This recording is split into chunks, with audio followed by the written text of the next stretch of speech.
So,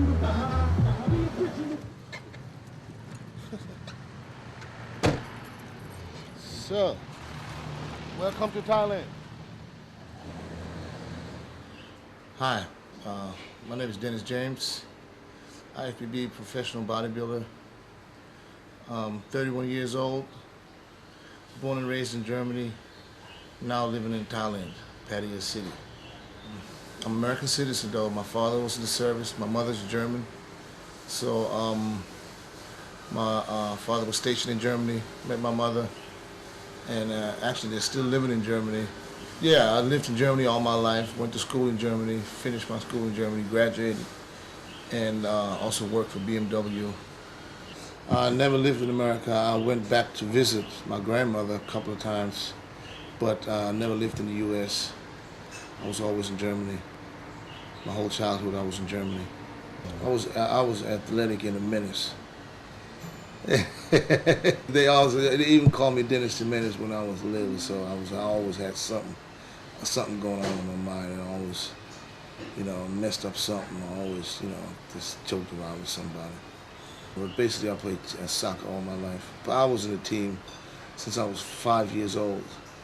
So I played for, I think, about 14 years. It's all in German. I grew up in German language. I went to school in Germany, German school. So I even speak German with my father, and he's American. So he was so busy learning German that he forgot all about it, and we speak German at home. Basically, actually, I had to learn the language. Started learning English when I was 16, when I went to the States for the first time by myself to visit my grandmother. That's when I started learning English, when I was 16. Yeah, but the thing is, because I always understood, since my father is American, we had a lot of American people over the house. But and still till today, sometimes he speaks to us in English and we answer in German, because we're so used to it, If I'm in America, I think in English. If I'm in Germany, if I'm around, because you see, I can adjust to the area real quick. It's just like over here. I have so many friends from Europe. So when I speak German to them, I think German, because I act like a German. And then friends from the U.S. or from England, it's just the other way around. So I can adjust pretty quick. Just because I live over here in Thailand doesn't mean that I'm Thai. A lot of people think I'm half Thai and half German. Just because I live in Thailand, I know Germans, or I know Americans that live in Japan. That doesn't necessarily make them Japanese, No, I have no Thai in myself. It's just German and American. Not a Thai. I'm just living in Thailand, and that's it. And I speak Thai, but that doesn't mean that I'm Thai. January 1990, that's when I decided to come here to visit, and stayed in Thailand ever since. What made me come to Thailand? Actually, I have a friend in Germany who's been doing business over here for over 20 years. He owns his hotel right down the street. It's a big hotel. And he kept asking me to come over to visit. And I finally decided in January 1990 just to come over here for 2 weeks, just to see the country, actually just to visit him. And and he showed me this city, and I started to like it, and I stayed here ever since.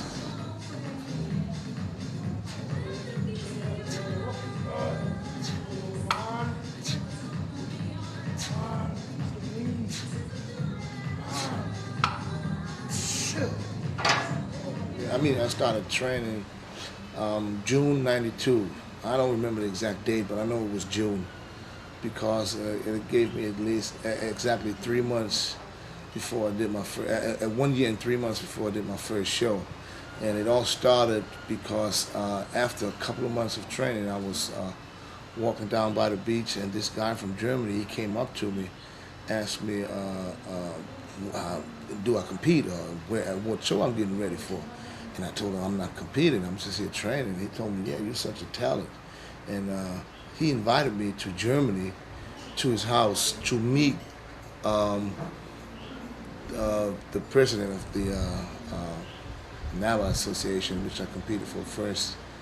And when I was in Germany next time to visit my parents, I gave him a call, and I went over to his house, and I met this other person, and he kind of invited me to go do the Universe in England.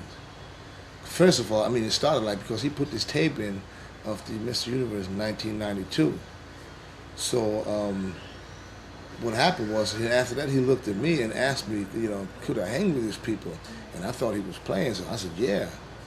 He said, you sure? I said, yeah. And he said, okay, herewith I invite you to do the Universe in October '93. And I still thought he was playing, so I said, yeah, what time you want me to be there?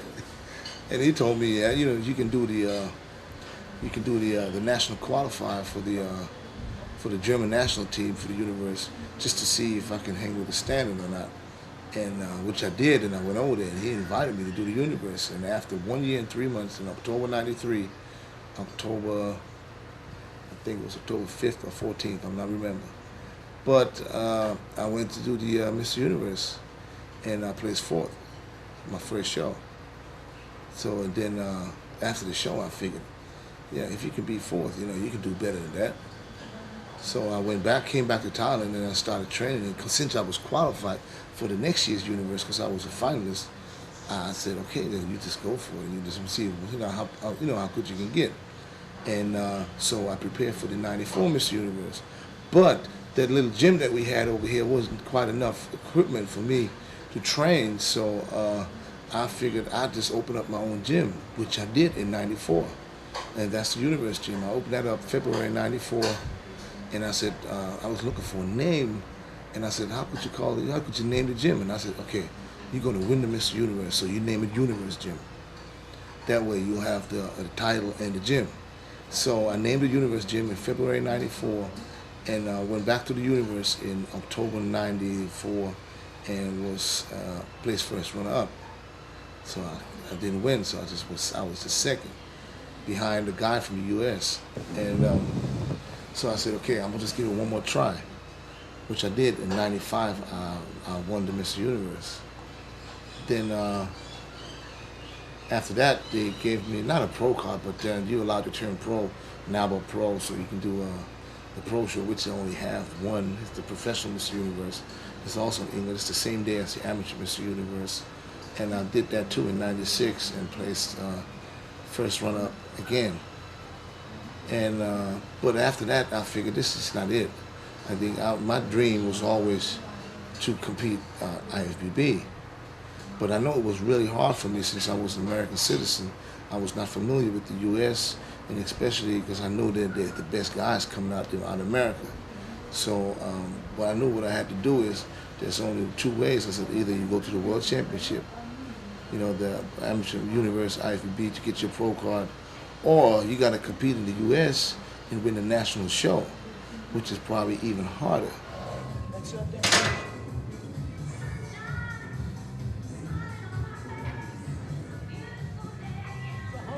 You understand that? So come on, listen, nice sets, nice sets. Come on, nice reps. Yep. Nice reps, Cheers. good, nice reps. Make it easy, brother. Come on, 1, 2, 3, 4, 5. We're halfway. 1, I hear 1 there. 2. Come on, there's 3 to go. Come on, 2 to go. 3 more to go. 1. Come on. 2, 3. Good. Oh, Way to shit.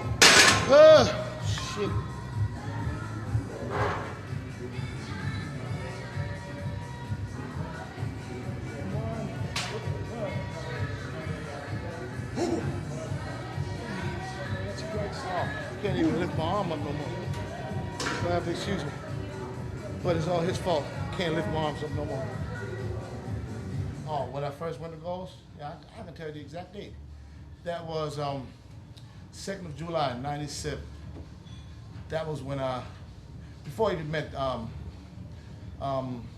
Lindsay. I went over to Cali, and all I knew was LAX. I knew the Marina Pacific and Gold's Gym. So what I did was basically I just got in a taxi at the airport. I said, take me to the Marina Pacific. And because I knew it was real close to Gold's. And then I walked to Gold's because everybody told me it's just around the corner. It was like about 8 blocks. So I walked to Gold's and I walked into, and I was kind of nervous because I knew there's a lot of guys, all the guys I knew from the magazines, they're going to be training in there. So it was like 3 o'clock in the afternoon. And I walked in there, and the first thing I remember was that parking lot and that sign says like, you know, bodybuilders crossing.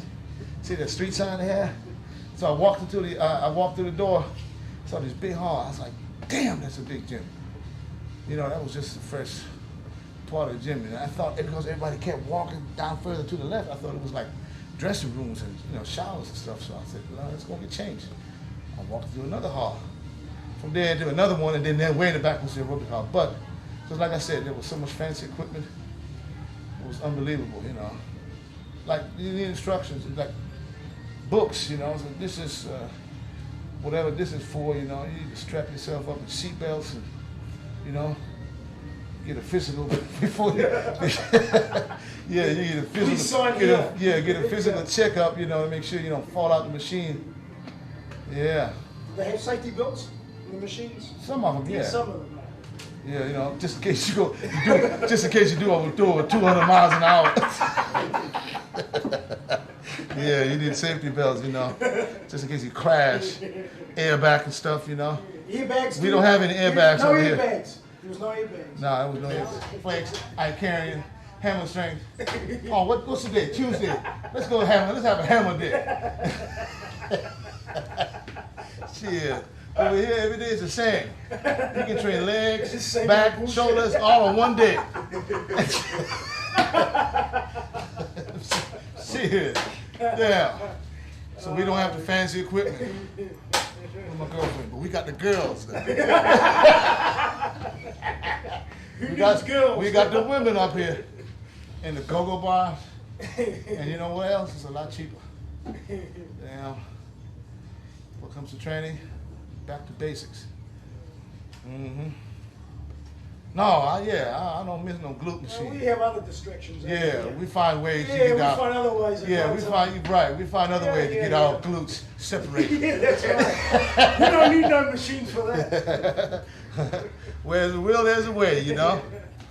I see one guy out there with an axe the other day. I said, what you getting ready to do? He said, man, I'm ready to get separated in my glutes.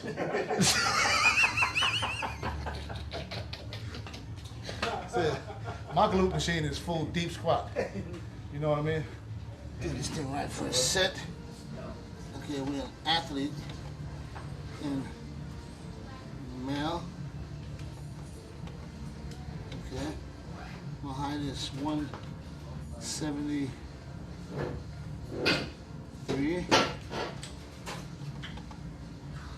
Sit.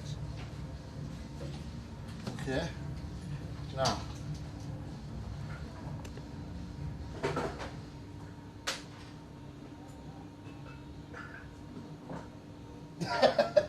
Don't want to believe that shit. See? That's what I'm saying. 19% fat. There's no way in hell. No way in hell. I've been dieting for 8 weeks. I started with 14, and I've been starving for 8 weeks, and now I'm 19. I'll break, excuse my name, I'll break this bitch right now.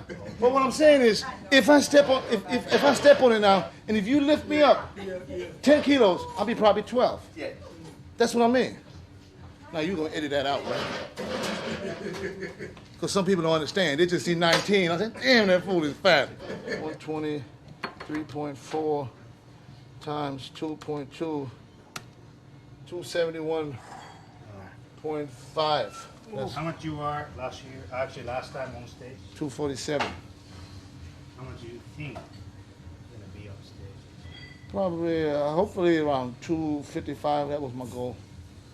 255, but maybe I can make it to 260. Milo says I can make it to 260 easy, so I'm gonna leave it up to him. Anything under 260 is Milo's fault. Wheat protein shake. What is it? What sort of drink is it? It's a whey protein. Oh, Weeder. This is, right now, this is exactly like 60 grams of pure protein. Is that every day? Keep my How many times a day? Oh, I have like 6 meals plus 3 to 4 shakes. A day? Right now, my protein is up to 540 grams a day. 540 grams of protein. Yeah. Yep.